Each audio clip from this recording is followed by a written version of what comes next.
हर हर महादेव शिव चतुर्दशी व्रत कथा। पूर्व काल में चित्रभानु नामक एक शिकारी था। जानवरों की हत्या करके वह अपने परिवार को पालता था। वह एक साहूकार का कर्जदार था, लेकिन उसका ऋण समय पर न चुका सका। क्रोधित साहूकार ने शिकारी को शिव मठ में बंदी बना दिया। संयोग से उस दिन शिवरात्रि थी। शिकारी ध्यान मग्न होकर शिव संबंधी धार्मिक बातें सुनता रहा। चतुर्दशी को उसने शिवरात्रि व्रत की कथा भी सुनी। शाम होते ही साहूकार ने अपने पास बुलाया और ऋण चुकाने के विषय में बात की। शिकारी अगले दिन सारा ऋण लौटा देने का वचन देकर बंधन से छूट गया।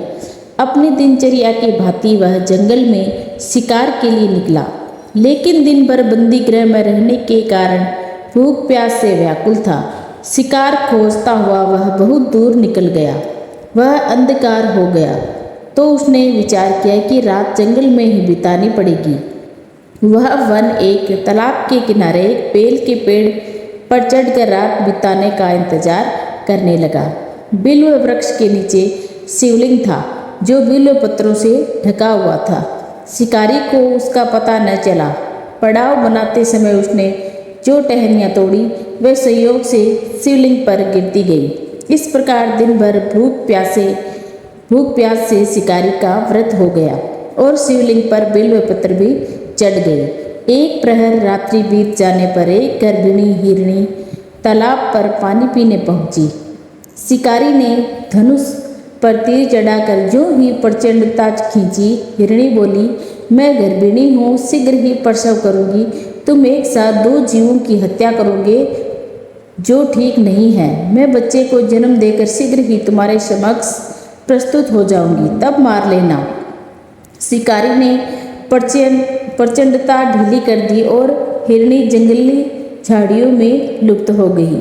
प्रचंडता चढ़ाने तथा ढीली करने के वक्त कुछ बिल्व पत्र अनायास ही टूटकर शिवलिंग पर गिर गए। इस प्रकार उससे अनजाने में ही प्रथम पहर का पूजन भी संपन्न हो गया। कुछ ही देर बाद एक हिरणी उधर से निकली।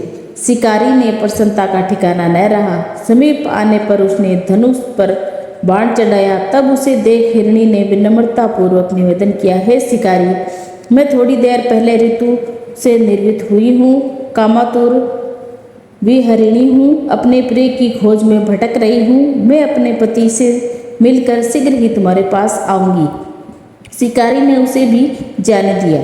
2 बार शिकार को खोकर उसका माथा ठनका।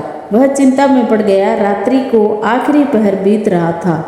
वह इस बार भी धनुष से लगकर कुछ बेलपत्र शिवलिंग पर जा गिरे और दूसरे प्रहर का पूजन भी संपन्न हो गया।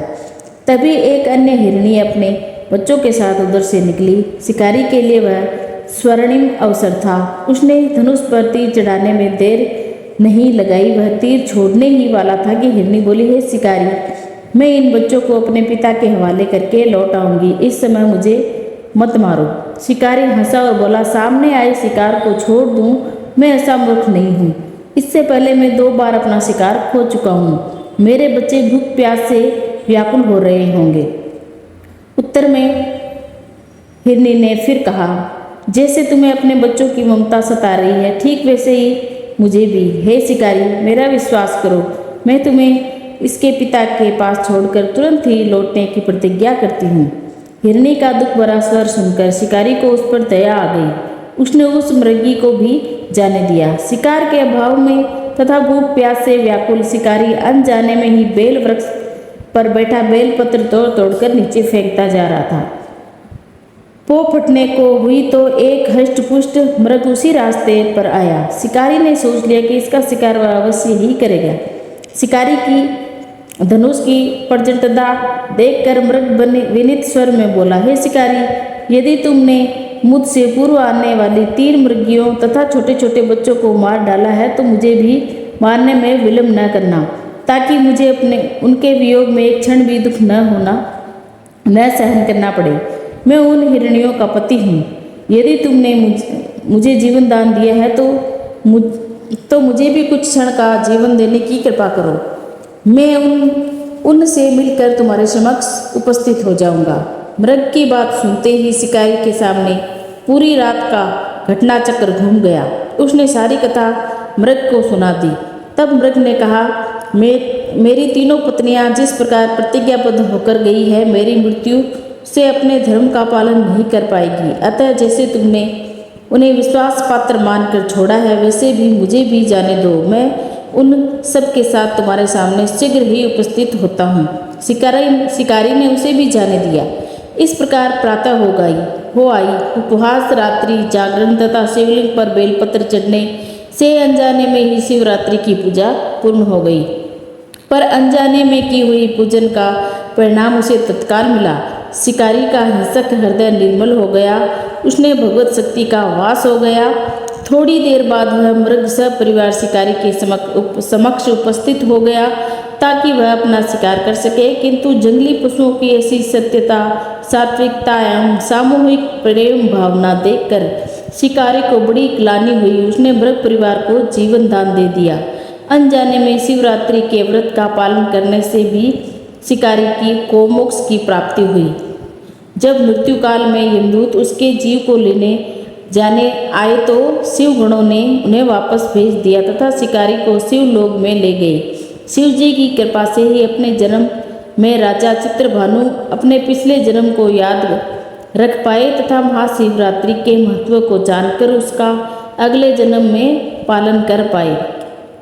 शिव कथा का क्या है संदेश?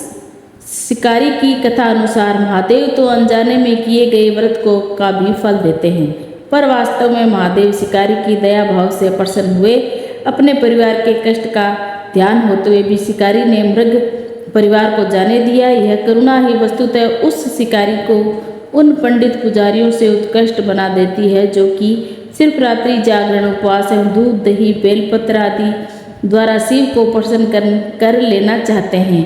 इस कथा में सबसे महत्वपूर्ण बात यह है कि इस कथा में अनजाने में हुए पूजन पर विशेष बल दिया गया है। इसका अर्थ यह नहीं है कि शिव किसी भी प्रकार से किए गए पूजन को स्वीकार कर लेते हैं अथवा भोलेनाथ जाने या अनजाने में हुए पूजन में भेद नहीं कर सकते हैं। वास्तव में वह शिकारी शिव पूजन नहीं कर रहा था। उसका अर्थ यह भी हुआ कि वह किसी तरह से किसी फल की कामना भी नहीं कर रहा था।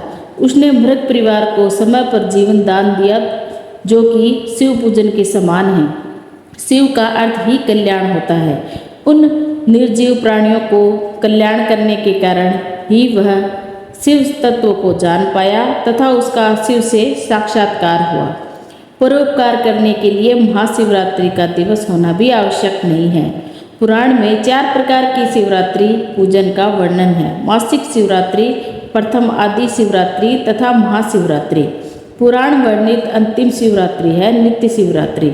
वस्तुतः प्रत्येक रात्रि ही शिवरात्रि है। अगर हम उन परम कल्याणकारी आशुतोष भगवान में स्वयं को लीन कर दें तथा कल्याण मार्ग का अनुसरण करें, वही शिवरात्रि का सच्चा व्रत है। बोलो हर हर महादेव।